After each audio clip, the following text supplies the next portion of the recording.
دکتر علی مراد داوودی. همکنون قسمتی از بیانات ایشان رو در راستای مبحث استقامت میشنوید. ببینید، استقامت کار بحثی نیست. چه بسا کسانی که ممکنه بحث‌های بسیار عمیق و دقیق درباره مطالب نظری بکنن، درباره هر مطلبی داد سخن بدهن، در اخلاق کتاب‌ها بنویسن، در حکمت عملی رساله‌ها بپردازن. معذالک وقتی پای عمل و اقدام به میان میاد، پاشون بلغزه، دلشون بلرزه، رنگشون بپره و چیزی رو که نداشته باشند استقامت باشه.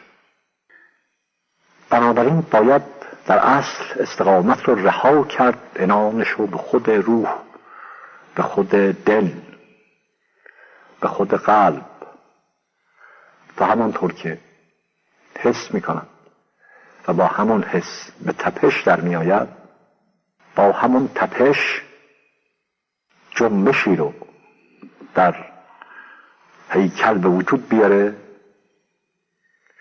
که این جنبش او رو از ضعف و رخوت و رکود و سکون باز بداره. و همینقدر که انسان از ضعف و رخوت باز داشته شد، استقامت. ببینید، وقتی میگیم استقامت باید در نظر بگیریم که میتونه این کلمه ذو وجهین باشه، میتونه از دو لحاظ و به دو نحوه معین تلقی بشه. از یک لحاظ و به یک نحو به معنی پایداریه، به معنی مقاومته، به معنی پافشاریه، و از طرف دیگر به معنی راسترویه، به معنی راست کرداریه، راست رفتاریه، حتی راست گفتاریه. میدانید که خط مستقیم که صفت مشبهه از استقامته، به معنی راست، خط راست، خطی که کج نمی رود. بنابراین صرف پایداری کافی نیست تا بتوانیم به اون استقامت بگوییم، بلکه پایداری در راست روی باید باشه تا بتواند اسمشو استقامت بگذاره. کسی هم پایدار باشه و هم راسترو باشه، یعنی در خط مستقیم پایدار باشه، و الا در خط منکسر، در خط معوج پایدار موندن رو استقامت ما نمیتونیم بگیم. ولی همینقدر که منکسر میشود، همینقدر که میشکند، همینقدر که معوج میشود، اعوجاج پیدا میکند، کج و کوله میشود، این خط در ضمن حرکت او نشانه این است که بر یک حال پایدار نیست. به همین جهت است که لازمه اون استقامت به معنی صحیح و به معنی اصیل و به معنی جمیل خودش راستروی هم هست، یعنی پایداری در راستروی. و در همین جاست که استقامت با بسیاری از معانی دیگر تفاوتش بارز میشه، آشکار میشه. از جمله با لجاج و عناد اشتباه نمیشه، چون بعضی از اوقات انسان لج میکنه، عناد میورزد، اصرار و ابرام میکند و اسم اون رو استقامت میگذارد.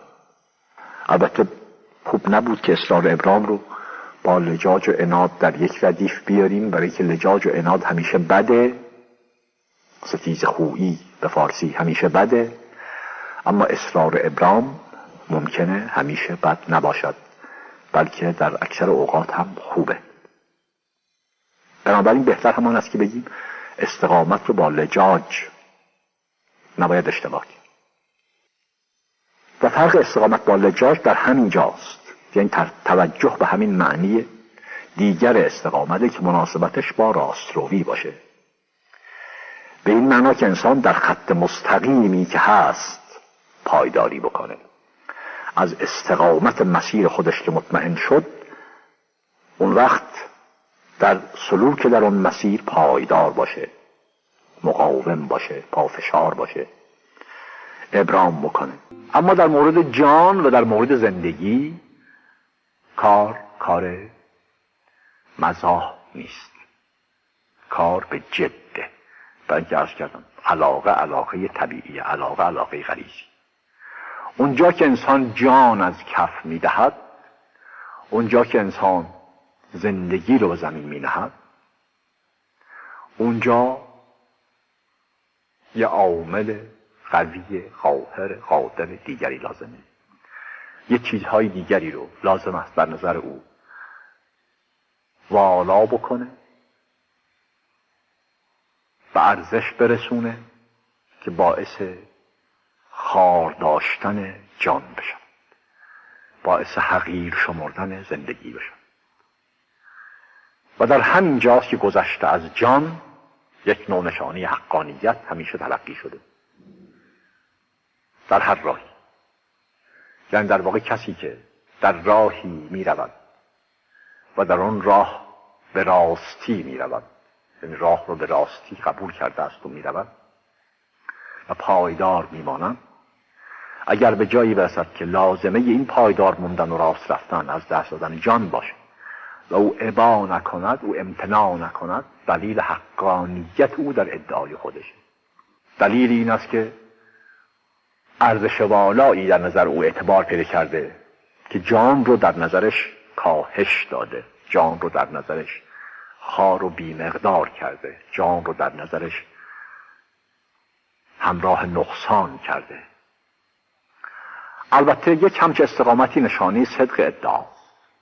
هر ادعایی که انسان در راه اون استقامت میکنه، یعنی اگر این ادعا وطن پرستی است، کسی که جان در راه وطن از دست میده اثبات میکنه به این ترتیب در ادعای خودش نسبت به وطن پرستی بر حق. اگر این ادعا انسان دوستی است، کسی که جانش در راه انسانیت نثار میکنه با همین نثار کردن جان اثبات میکند که در ادعای انسان دوستی بر حق. و اگر این ادعا، یعنی اگر این استقامت به صورت از دست دادن جان در راه اعتقاد دینی است که اون اعتقاد دینی با هیچ گونه تحصیل مال و امید جاه هم همراه نیست، اونم نشانه حقانیت ادعای اون شخص در اعتقاد به اون دیانت. عرض کردم گذشته از جانی که همراه با هیچ گونه توقع منفعت و مصلحت دیگر از این قبیل که من جانم رو به خطر میاندازم برای اینکه مالم حفظ بشه، جانم رو به خطر میاندازم برای اینکه جاهم حفظ بشه، حتی مالم رو به خطر میاندازم برای اینکه نامم حفظ بشه و ضمناً شاید هم از این خطر خودم رها بشوم و سالم بجهم، چون اغلب مخاطره ها از این قبیله، اغلب به خطر انداختن ها از این قبیله که انسان به خطر میاندازد با این ریسک که ممکنه و شاید احتمال قوی میره در همون حال که جان از دست ندهد و مطلوب به دست بیاد. با این شائبه هم گاهی مشوب میشود. وقتی با هیچ کدام از این شوائب مشوب نشد، اون وقت صرف معلوم می شود که این شخص که جان از دست می دهد و استقامت می کند نظرش به افق دورتری دوخته شد، یه چیزهای دیگری رو فراتر از زندگی ظاهری مادی می بیند. توجهش به ایدئال هایی است که اون ایدئال ها براش حقانیت داره، اون ایدئال ها براش ارزش داره، قدر و قیمت داره. به همین جهت است که نشانه اثبات صحت ادعا میتونه باشه همچه استقامتی.